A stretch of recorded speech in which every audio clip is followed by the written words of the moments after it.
Welcome back to Generation Orange. It's been a nice weekend watching from the top. It's good to be king just for a while. Um, we got a lot to recap and a little bit of a shorter week, I guess, playing Saturday afternoon in what is probably set to be round two of what potentially could be the beginning of a longer rivalry, I think. Oh, you're talking about the Bills? Of course. Yeah. Well, and I think maybe we could almost call it round three because if we go back to a couple of years ago when we beat them in Buffalo with Russ, Hmm. that was a pretty big game. Kind Yeah. of the beginning of the Broncos figuring things out, right? And yeah, no, I think, yeah, there is a little rivalry developing with these two teams. Yeah, and we love to see it. But it was a long stretch getting there. So let's kind of just take a peek into the playoffs. It was a big weekend, of course. The wild card matchups were every single game was actually very like wanting to watch them. Yeah, I think every year there's always kind of one or two games that is just kind of I just don't care, or maybe this team was a little bit fraudulent to be in the playoffs anyway. But I think the most quote unquote fraudulent or unlikely team to be in the playoffs was the Carolina Panthers, and they put up a big fight against the Rams, who were Super Bowl favorites. So it's been a really interesting wildcard weekend. And over in the AFC, I think everything kind of went more or less according to plan. I think the only upset, although I was sure that the Jaguars were going to be eliminated first, but since we're talking about the Bills, what did you see in that Bills Jaguars game? Well, yeah, going in, I kind of looked at that as being maybe the most interesting game. And I would say it played out accordingly. One thing, the Bills' run defense got gashed a lot early. We'll talk more about that as we break down this matchup with the Broncos. Other than that, I just would say that it was just a well-played game. The Bills got it done, the Jags didn't. And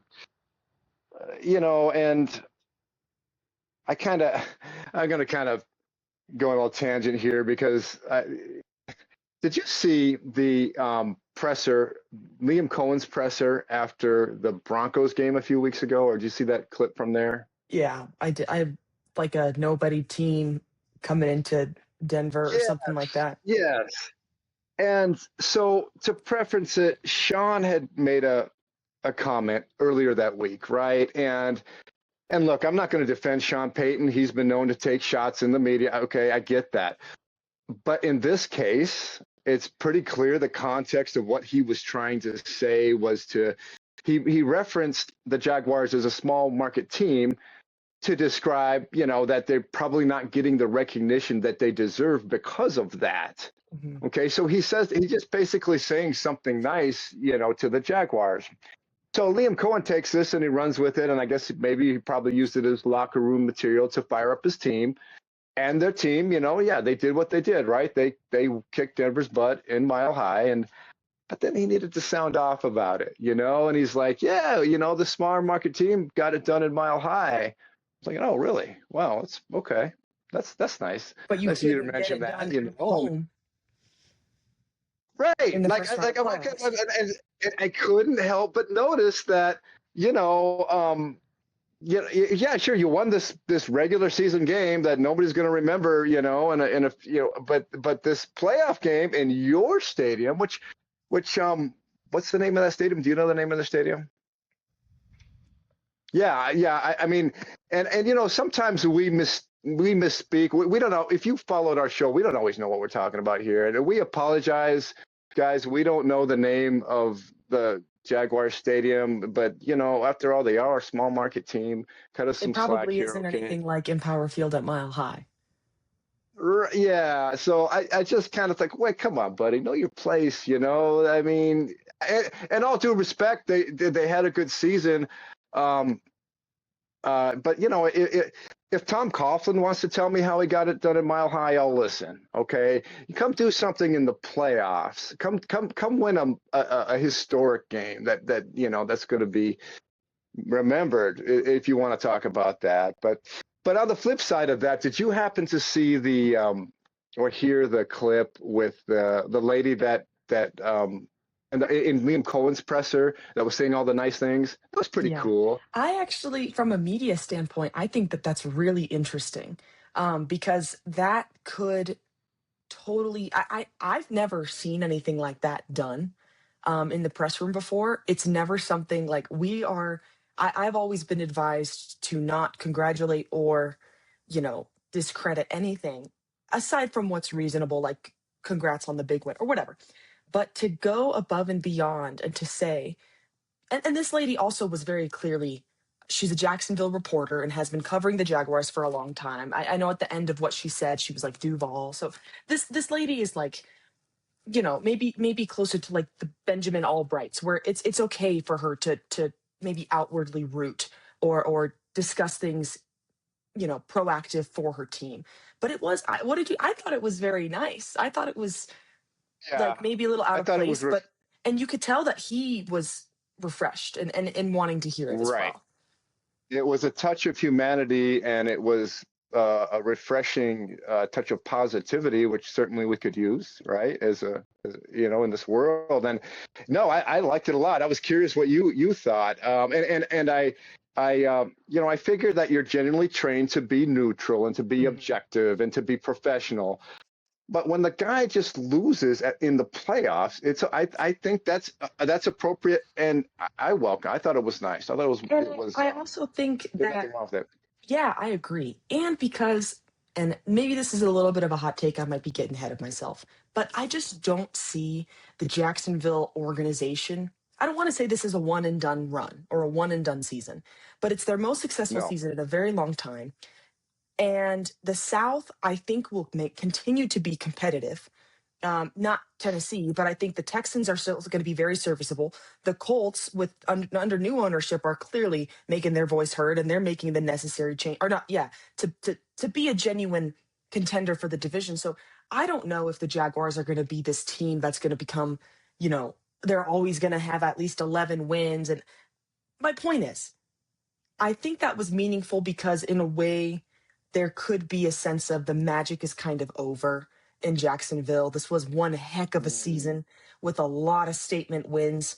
And Trevor Lawrence is finally kind of playing like the quarterback you always thought he could, But I don't know if that's absolutely going to be sustainable, or if that's going to be, if the Jaguars are a team that I'm ready to just pencil in as as AFC contenders. I don't know if you see that maybe differently, but I just thought that kind of added a little bit of depth to what she had said, because it almost feels like, in a way, like this was really great. Well, okay. So for me, I feel like the it was a gesture of, yeah, this hurts, but keep your head up because you accomplished a lot. Hmm. And so and look, what did the Jaguars win, four games last year, five? I mean, they were toward the Abysmal. I don't know. right. They picked number four, right, or five, and their pick got hurt. Right. So um yeah, I mean, look, they did kick Denver's butt, right? They beat our. We know firsthand they outplayed the Broncos more than any other team all season. So Right. I think as Bronco fans, it's pretty obvious that we give them credit. Now, moving forward, I think they have a lot to be excited about. They've got a quarterback that, as you said, is now trending the right direction. Where he was kind of going either way for a while, and so I think there's a lot of room to be excited if you're a Jaguar fan. Now, does that mean they're going to win 13 games next year? No, but I think going in, I I look at them as, and I agree with you about the division, and I think even Tennessee, I think with a young quarterback, if they get the right leadership in there, they who knows. I mean, so it's anyways, it was a nice little moment, I thought. And you're right, the coach, and I know I kind of blasted him a little bit, but hey, that's just me being a fan. I'm having fun. It was nice to see him appreciate the gesture and be respectful to the lady, and it was a good moment for sure. Yeah. But I don't want to spend too much time talking about the Jaguars because the reality is we're probably not going to talk about them at all We're the way next over quota several about that. weeks. Adios, kittens. You're gone. Yes, Have a I nice off can't. season. That was the one game where, you know, I don't want to say I didn't care about who won because I absolutely did care, but maybe not for the right reasons. Um, I was so annoyed by the Jaguars that there was nothing I wanted more than for them to be first round exits.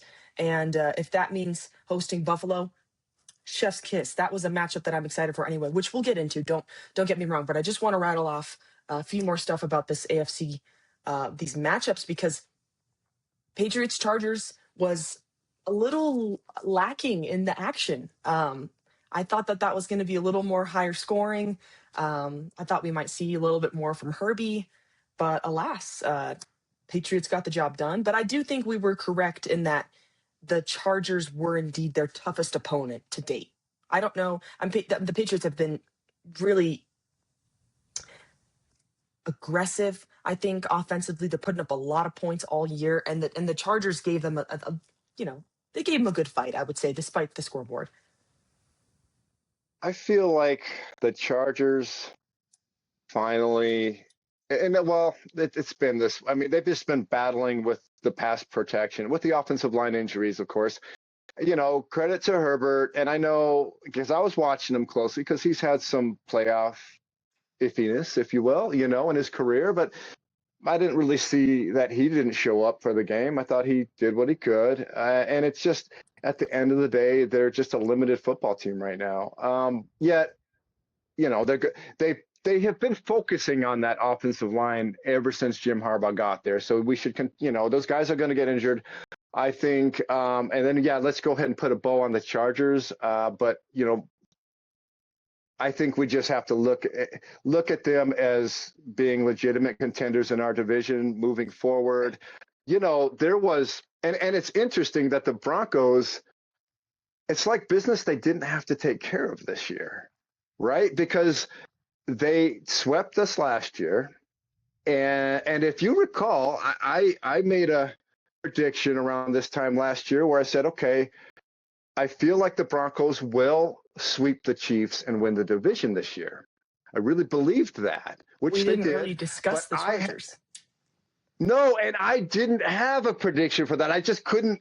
I was like, what? I didn't know how that was. I had no prediction on how that was going to play out. I just figured that if the Broncos swept the Chiefs, everything else would work itself out, which it did, right? And it turns out the Chiefs weren't as significant as we thought. But my point is, this Charger team, they're going to be in our division next year. We are going to have to play them 2 times. So, yeah, no, we're poised to make this championship run. And even though the Chargers did beat the Broncos in the one time, I don't count the last victory as.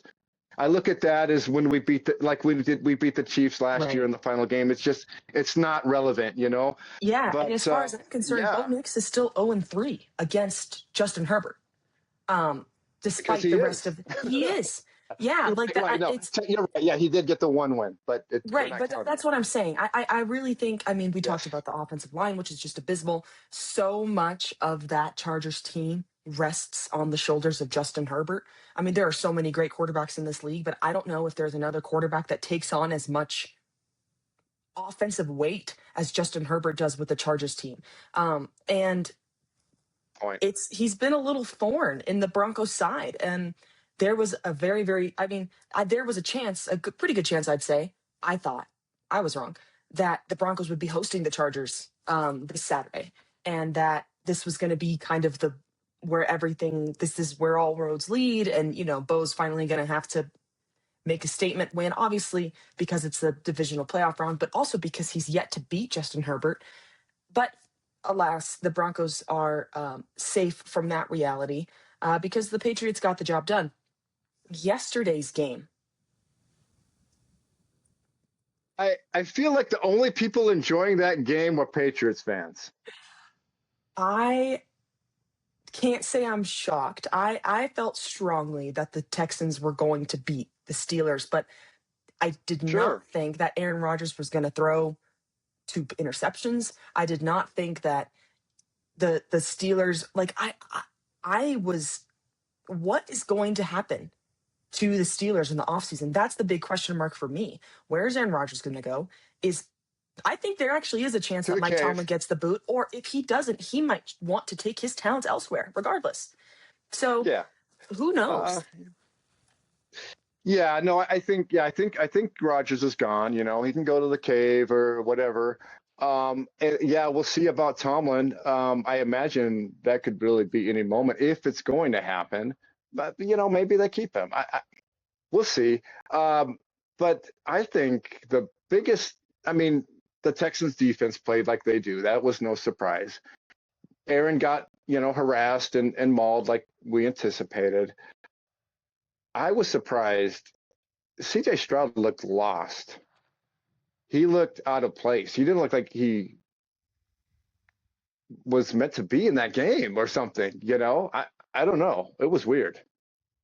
Yeah, it was weird, but also not necessarily out of character for him. The Texans haven't won a playoff game on the road in years. The Steelers hadn't won a playoff game in almost a decade. Like, I thought this was going to be the battle of mid, like stoppable force versus movable object.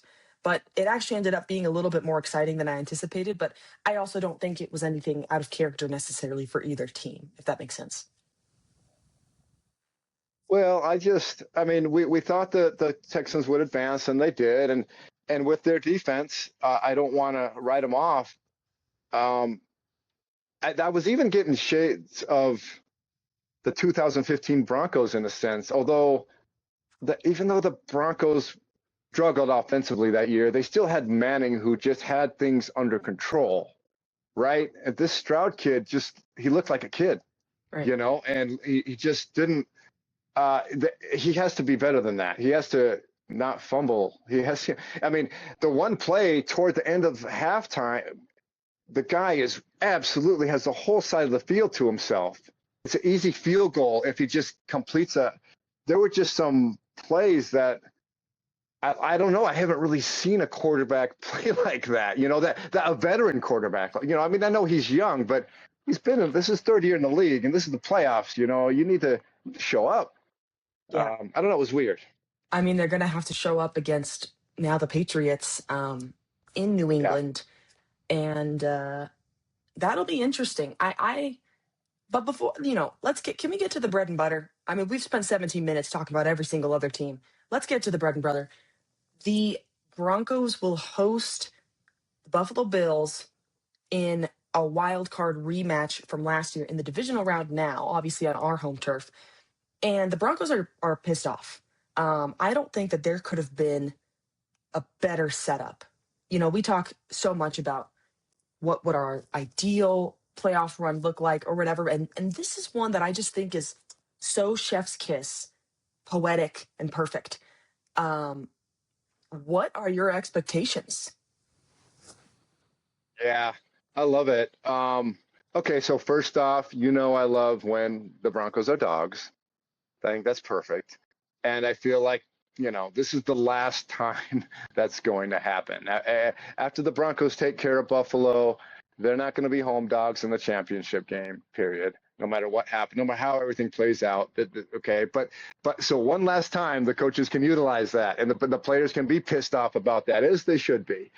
And, on that subject, look, the those guys in Vegas, they're just trying to get action. They're just trying. They know it's not so much what the algorithms say and all that. It's also what they perceive the betting public, how they perceive the betting public to think. So, and deservedly so to an extent, because with this, Josh Allen is perceived to be, for good reason, the unstoppable force, if there is one, in this playoffs, right? And I think there's a sentiment out there that this is Josh Allen's time or whatever, Well, Mahomes isn't there, Burrow's not there, and Bo Nix is there, but whatever.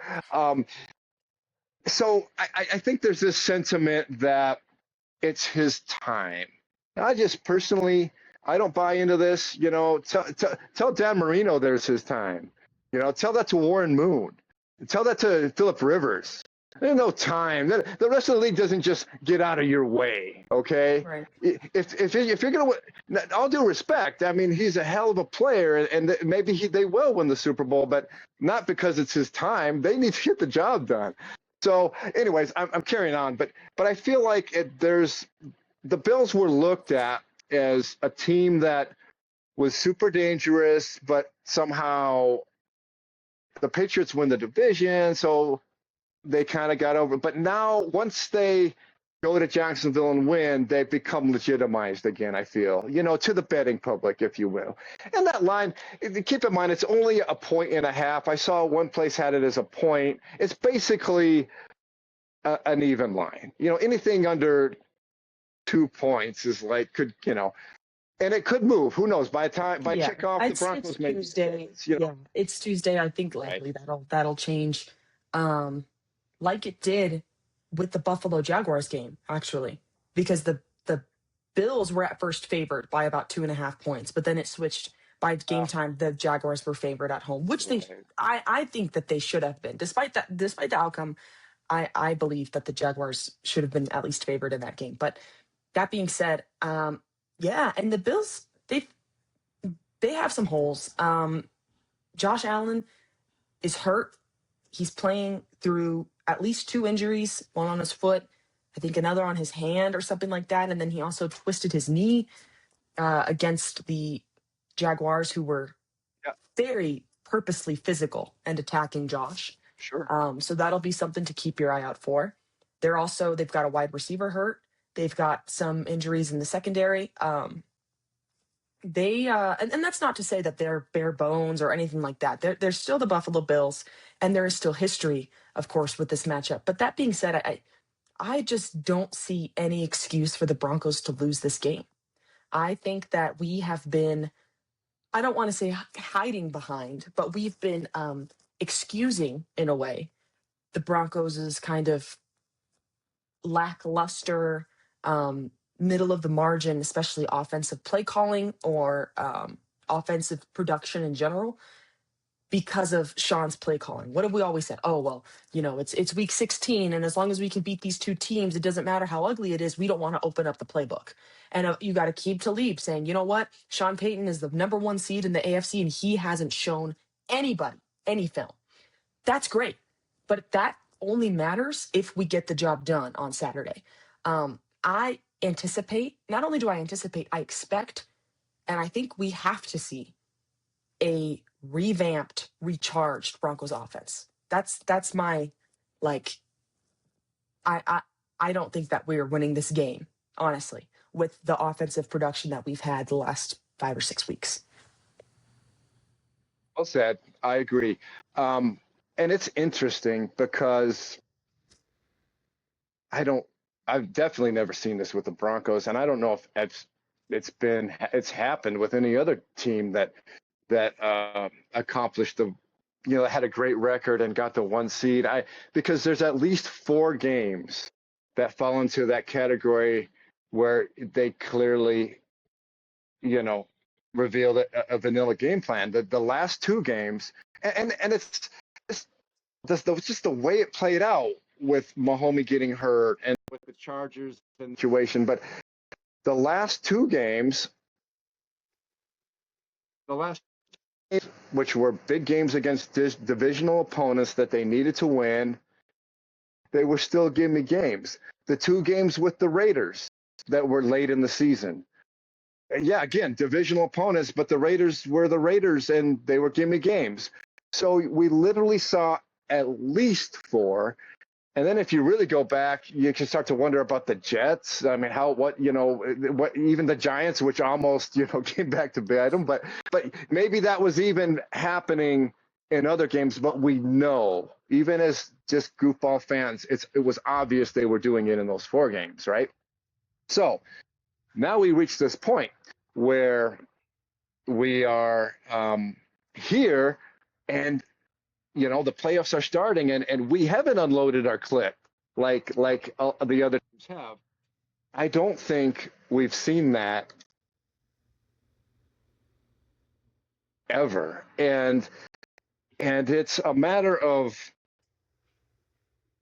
not only did, because you and I and a lot of other Bronco fans were hemming and hawing. We're like, well, why don't we need to get our offensive rhythm, and we need to start, catching the ball better and clean this up and clean that up. And we wanted to see that with our eyes the last few weeks, right? And, that was a point of emphasis for us. And we had reasons for that. It wasn't a point of emphasis for Sean. Right. Okay. Sean prioritized being secretive over that. He's figuring my team is where it needs to be. And we know we're working on that in practice or whatever. And it, I'm carrying on, but I think you get what I'm saying. They decided to just shut it down basically for the last month. And now we get to this point where, and look, and I'm with you. I have faith in this Broncos team and this offense. I feel that we will witness the fire of this fully armed and operational Broncos offensive unit. Okay. And it's going to be awesome. I'm excited about it, right? We know, and I also expect the defense. Now, we talk about the offense. Now, the defense has been in this same situation where they're still an excellent defense. But do you think Vance is showing all of his exotic blitz packages or he's doing the same thing, right? He's keeping everything close to the vest. So it's going to be, and why I'm so confident as you are that I go back to that's the first Chiefs game in Mile High. We hadn't shown our offense was inconsistent, but it wasn't on that day. Right. Go back to the Green Bay game. When we needed it, it was there.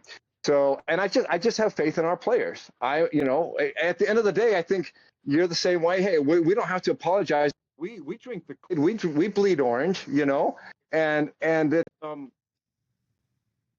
so, but again, I also think objective. We try to be objective as well, and I think that we can look at this team and be very, very confident. Now, does that mean that we're not crediting the Bills or that Josh Allen may be the best player left in the tournament? I think you can make that argument. But and hey, let's not forget about James Cook. Really, that's a two-headed monster. That's a two-headed offense that's really, really good. Now, if we're breaking down the matchups, yeah, obviously our defense needs to show up, okay? Our defense needs to show up because they're going to get tested. This is a good offense. Where our defense has held 5 teams to no touchdowns this year. I don't think they're going to do that on Saturday. So, but they need to win their battles too. They need to get their sacks. They need to get their 3 and outs and their red zone stops. Flip it to the offense versus their defense, and I really love it. This I mentioned how the Bills struggled to stop the run. They've struggled to stop the run all year. And I know the Broncos don't jump off the page as a smash mouth rushing team. But if you tell Sean that he's got, one side of their is weak, I love it. I'm very confident. I'm very confident that the Broncos can get this win. I know, and I think the Bills being favored is to our advantage. Gosh, I don't know. And it's just the way it worked out last year. Remember how excited we were. We are finally back in the playoffs. We go to Buffalo. We know it's tough. But still, we're in the playoffs, and then for them to just run it right down Denver's throat the way they did, right? I mean, and the Broncos defense was good last year. By and large, they had a good season. Now they were slipping a little bit at the end, but they were, nobody expected the Bills to just steamroll them like that. They had, I think, 40 minutes of time of possession or 39 minutes of time, some crazy amount. I think the Broncos are going to want to flip that. I mean, maybe at least not get 40, but I think the Broncos want to, win the time of possession battle this week. I think that's one of the keys. Yeah, I was going to say But keys to I the just game for me are going to be you keep the ball out of Josh Allen's hand. And that in and of itself, and you mentioned the Broncos offense versus the Buffalo defense matchup, which is so good. And I think positively favoring the Broncos. You keep the ball out of Josh Allen's hands, and that does two things for you. Number one, it keeps the ball out of Josh Allen's hands in the playoffs. And number two, it gives your offense that time to grind the clock and to get that production and to march down the field and have success in the red zone, which I think is going to be the second key, in my opinion, for the Broncos, because that's something that I've been really frustrated with the last several weeks.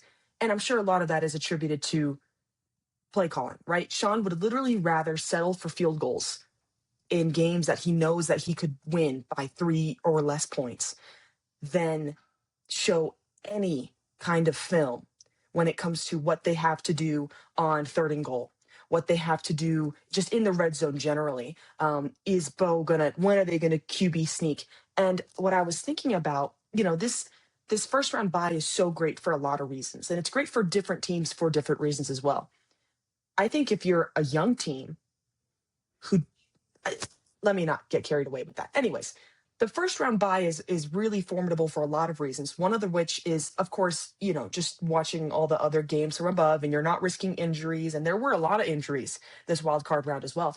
But another thing is you as coaches and players all of a sudden have all of this film to look at, because the Broncos aren't the only team being considerate of not opening their playbook until the playoffs. But when you are, when the Jaguars are a legit team, and when you have to go into Jacksonville and prep for Jacksonville, your playbook has to open up, even if it is the wild card round of the playoffs. My point is, by getting that first round bye, the Broncos have that chance to really study what these teams are doing in the playoffs, how they're playing differently, and attack on Saturday without having to share anything from the home side. You know what I mean?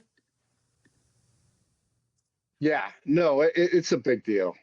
And again, it's just crazy to me because, like you said, all teams do this, right? When they shut down the playbook I think Sean does it more than most, but I just never seen. I mean, I kind of feel like not shorted or cheated or anything, but we saw 16 games and there was a lot of just a lot we didn't see. Now, what we hope for is that guys are just wide open in the end zone here, to get touchdowns, right? Because of this. Now, there is a flip side, and we've talked about it before. We don't want the Broncos to be cold, right? They haven't been playing. Who knows how we hope they've been practicing well.